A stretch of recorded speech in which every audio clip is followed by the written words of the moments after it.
So today's the day. We're going to open up old Buster's turbo diesel engine, and we're going to find out what is making that knocking noise. Now, some of you may say, well, that's just normal diesel clatter, but I don't think so. You're bringing off idle here. It's not going away. We're going to begin by removing the head. Maybe the head being removed will show us some signs on one of the cylinder walls where they got a piston problem. But I suspect we're going to have to go ahead and pull the pan and pull the pistons out of the block, and that's going to take a little more effort. But there's a number of things we have to do to pull the head off. Normally, if I were going to put the head back on, I would make sure this is up on top dead center. I'd make sure the cam marks are lined up before I ever pull the head. But in this case, hey, the whole engine's coming apart. I'm not going to worry about timing the engine before removal. So the first step is we're going to get the valve cover off. But before we start pulling head bolts, we're going to have to go over on this side. We're going to have to pull the intake manifold and turbocharger assembly off the head. You see these nuts here? Right here, here, all the way across into the front. Those nuts are connected to big studs which hold both the intake. You can see it's holding the intake manifold and it's holding the exhaust manifold at the cylinder head. Now, I realize that you can pull the head off and leave this on, but the head is really heavy. And if you try to lift it with this on it, it gets to be a backbreaker. So we're going to pull the intake manifold, the exhaust manifold, the turbocharger off before we remove the cylinder head. You can see I have removed the cylinder head from Buster's old ailing engine, and we're getting closer to finding out what the problem is. If you've watched the previous videos about Buster, you know this engine had a rather loud knocking sound that was not normal. It was not injector nailing, I can guarantee you. So right away, I got the head off. I'm looking down in here. I'm looking at the tops of the pistons. I'm not seeing any damage at all. And I'm not seeing any severe scoring in the cylinder walls. So I'm going to take you over and show you the head because, you know, I'm not seeing anything obvious there that could indicate what type of damage we're dealing with.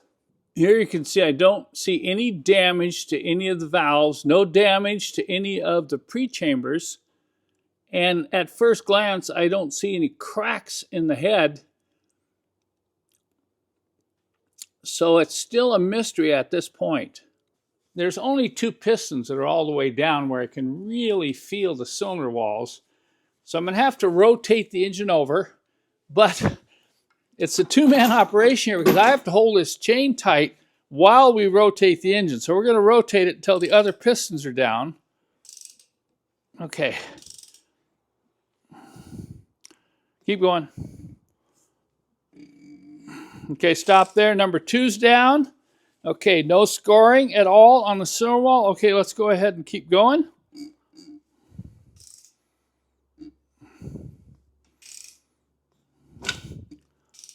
Okay, stop. Okay, there's no scoring on number 4. All right, stop. And we're going to check here all the way down. Well, that doesn't give us any clues at all. So I'm going to take the pistons. I'm going to see if I get any piston movement here. Uh-oh. We got a little movement on number 2. No movement on any of the other pistons, but this is the one that's suspect. Let's bring it up top.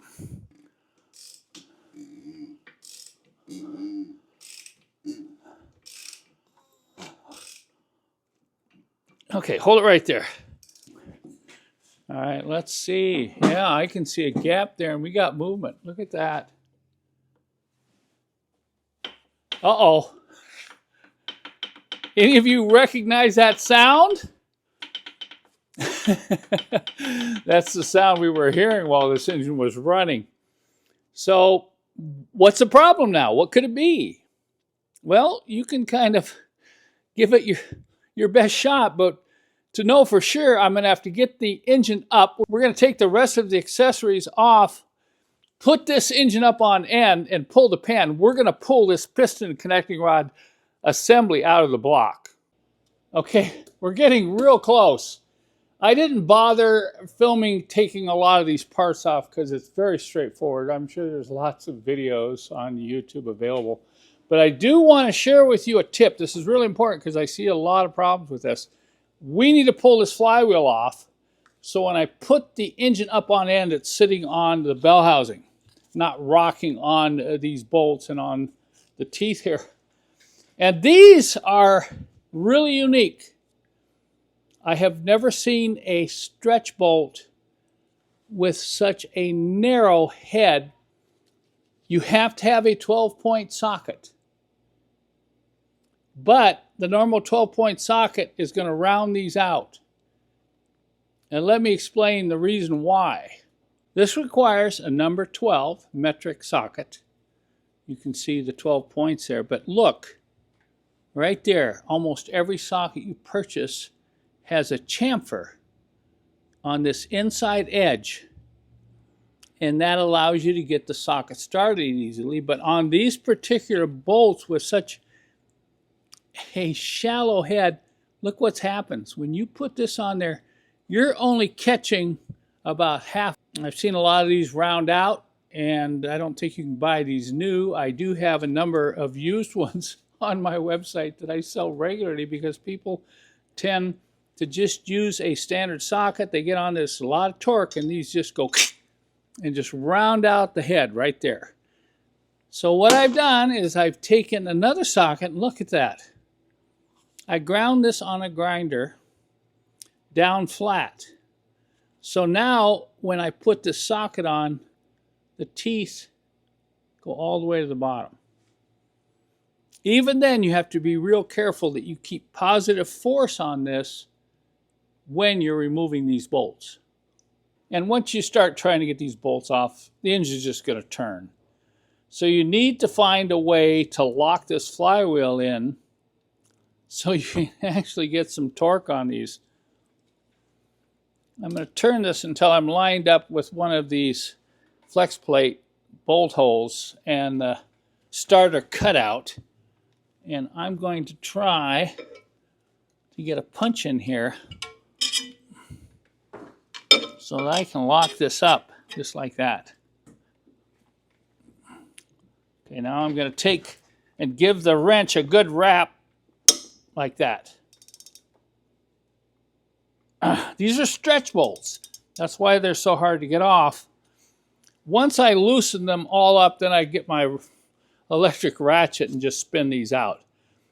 But this is something that you want to have on hand if you're disassembling one of these old diesel engines. If you've never worked on an old Mercedes diesel before, you don't know what mess is. There's nothing like this old diesel oil. Now, I was able to just pull the bottom pan. The pan on these engines is two parts. There's your metal smaller pan section here below the oil pump, and then you have the full pan. And I was thinking, I'd pull this when I get to number 2. And sure enough, I got to number 2. Now, for the first reveal here, are you ready? Is it a connecting rod? A number of you said, oh, it's got to be a connecting rod. Okay, let's check. You'll be able to tell right away when you look at the bearing. Okay, look at that. That is actually a pretty good bearing. There's not even any scoring on it. So the problem is not a connecting rod bearing or a rod journal on the crank. For the second reveal, right here, we're going to pull this piston out, and the truth should reveal itself. Okay, go ahead, push. You might have to tap on it a little bit to get that. Those rings have to come by that ridge in the cylinder wall.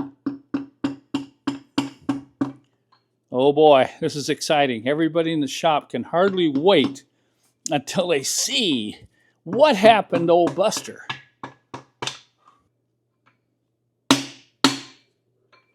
Here we go. Come on, baby.